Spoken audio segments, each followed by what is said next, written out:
Follow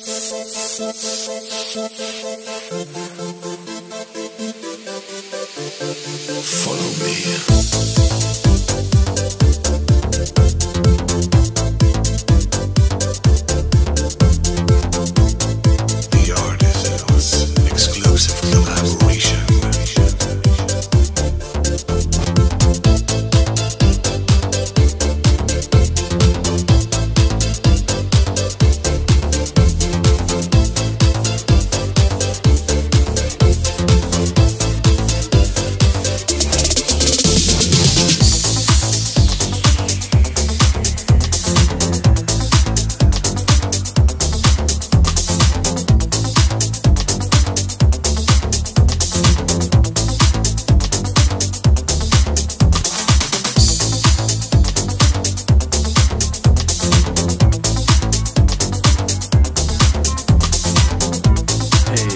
What's going on, guys? It is Mw3 back with another video. This is going to be the top 5 things you did not know about zombies. And now this is not going to include exo zombies, and also am I not going to bore you with anything that has to do with the story or any Easter eggs.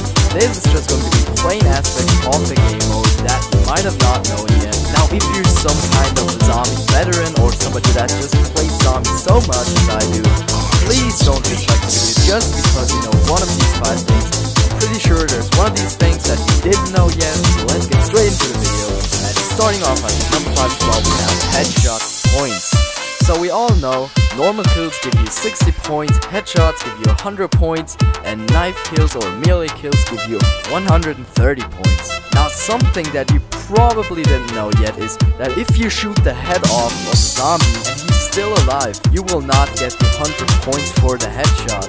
Now it will count as a headshot, but for shooting off the zombie's head, you will only get 10 points, and then for the next 7 seconds, you will get 10 points each second, and at the end of that, you get 50 points for the kill, which is already a bit weird because the normal kill is usually 60 points. Now while the zombie is running around with no head, he's in insta-kill mode, that's what I like to call it at least.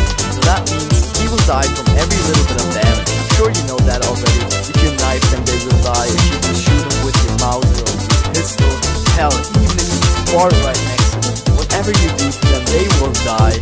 Then you will get the points for either knifing them or shooting them. So if you shoot them like once, they will die and you get 60 points. If you knife them, you get 130 points. But also if you shoot off their head and a teammate comes up to him and he knifes the zombie, then he gets the 130 points, and all you get is 10 points plus 10 points for each second that a zombie has stayed alive after you shot off his head. Now that's how it is in World at War. So in Black Ops it's pretty much the same thing.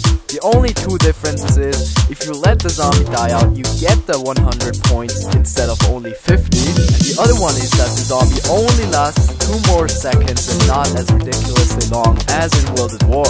Now there's situations in which this is really useful. Let's say you're on Origins and you have the ballista and you're like on round 6. What you can do now to get 130 points for each kill is just shoot off their head and then go up to them and knife them. They will die. You can even wait a few seconds to get some more points. You will get 10 points for each second they stay alive. But if they die out on their own, you will only get 50 points in World at War and 100 points in Black Ops. So be aware of that and don't wait too long before knifing them. Now shooting off their head is most of the time better than just doing a headshot, because just for shooting off the head of a zombie and letting them die out on their own, you get 120 points instead of 100 for only getting a headshot. Now of course, you cannot control whether you shoot off his head and he stays alive or he just dies from the headshot, because that just depends on which round you're on. But anyways, that has been it for the number 5 spot. Coming in at the number 4 spot, we have the Mw3 Runner. You might have already heard of this, and you might also already know this, but on Mw3, runners are faster than on any other map. Now you might have not really realized this, because Mw3 isn't really the map where you train. You really realize this, you really pretty much camp on this map. It's also not that much of a difference to the normal zombies. That's probably why you have not noticed it yet. But if you train in the Thompson route, which you can do, you can realize it, because if you're holding a heavy weapon like an LMG, the zombies are actually faster than you. That's pretty much the only difference. On this map you can't train with heavy weapons, because if you sprint with them you're slower than zombies, and on every other map it's not like this. You train with with every weapon and still be faster than the zombies. Now, I don't recommend training with a heavy weapon anyways. You should always have like a light weapon like a ray gun or a pistol to run around and train up the zombies before killing them. But it's definitely an interesting thing about Verrückt that you might have not known yet. So coming in at the number 3 spot, we have the nuke on Mw3 and COD. And you might be, what is wrong with this nuke? There's nothing different. I can't think of anything. And I just found out about this recently, and I never before came across this. And by the way, this is only World at War. So on Mw3 and COD, when you use the nuke, which is a power-up that kills every zombie on the map, you will not get any points for this, no matter if you use it between the rounds. No matter how many zombies you kill with it, you will never get points for it on the World at War Mw3 and COD map. And this is not necessarily a bad thing, because on the early rounds you might always get into that situation where you have a nuke, but you also still have some zombies left, and you can't really decide if you want to go get the nuke, get the 400 points, or the zombies, because you're not sure what results in more points. On this map it's easy, the nuke never gives you any points, so don't take it if you're going for points at the moment, because it will not help you out with that at all. So that has been it for the number 3 spot. Probably not going to be as useful, because most of you are not going to be playing Mw3 and COD as much on World at War. But anyways, I thought it was quite interesting, so let's get into the number 2 spot, which is again going to be the nuke. And this is going to be the difference between the World at War and the Black Ops nuke. And now you might be like, bruh, I already know, when you have a double points on Black Ops you get 800 points, and on World at War you get only 400 for the nuke. And that's not what I'm trying to tell you with this. There's another significant difference between the World at War and the Black Ops nuke, and that is how it actually works. So we know the nuke actually kills all of the zombies that are on the map, but it doesn't happen immediately. You can see some of the zombies aren't instantly dead, and from time to time, one after another loses their head, and you can see them all dying pretty slowly. But now the key difference between Black Ops and World at War nuke is, on the World at War nuke, while the zombies are still dying, and while some of them are still alive, they can still hit you and bring you down, as you can see here. I know on this custom map, as you can see here, I don't really go down. I go into this gray mode, which is basically going down. It just happens because I have quick revive.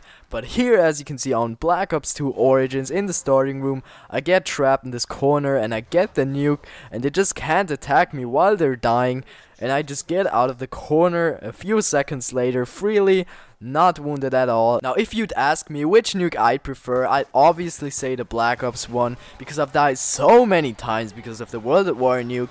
And I just want to tell you, be careful. If you did not know about this yet, you have to be careful. Also, if you get the nuke, don't just run into the zombies like a dumb idiot, because they will bring you down although you got the nuke, which is annoying. But hey, they improved it in Black Ops and I'm so happy about this. So that has been it for the number 2 spot. Let's get into the number 1 spot for things that you have not known about zombies yet. Actually, before we get into the number 1 spot, I still want to mention the ray gun that kills you in one hit when you don't have Juggernaut. Now, I didn't realize this for quite some time, because I always got Juggernaut before I even started to hit the box. So this never really occurred to me. The ray gun doesn't have a huge splash radius, but if you get into it without Juggernaut, it will kill you in one hit. And this actually happened to me on Mw3 and COD on round 20, and I couldn't believe it, because I just never experienced that before. Probably one of the things that you actually have known already, if you're a really experienced player and you've already played a bunch of Mw3 and COD.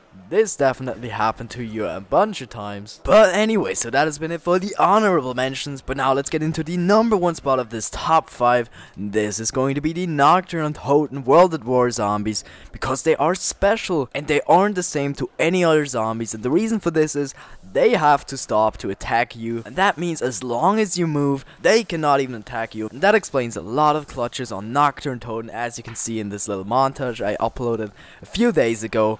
I get like stuck between the zombies and I just wiggle it out and it just works. As long as you keep moving, they cannot even touch you, and so that makes it a lot easier. The only way you can even go down is when they trap you, but some of the times you can even then just rub the mouse all over your mouse pad and you might even get out of there. I know it's easy to stuck in the World at War zombies, but also the Mw3 and COD zombies are just so forgiving, because they just can't attack you while you're running or while you're even moving.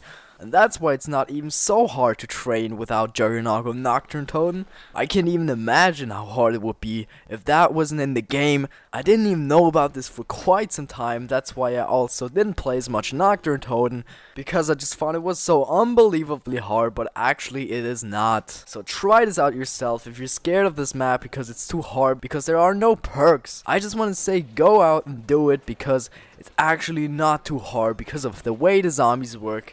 And as long as you keep moving, this map will not bring you down, and you'll make it to a high round pretty easily, since after a while you will get the routine and it's the same every time. But that has been it for this top 5, and I hope you enjoyed it, so leave a like if you did. Also, we reached our goal of 80 subscribers already this Monday, and I'm so thankful for that. We're already at 83, so that is amazing. I'm trying to go for 90 subscribers by the end of this week. If you want to play with me, my gamer tags are down in the description. So this has been Mw3 and I'll see you on my next video.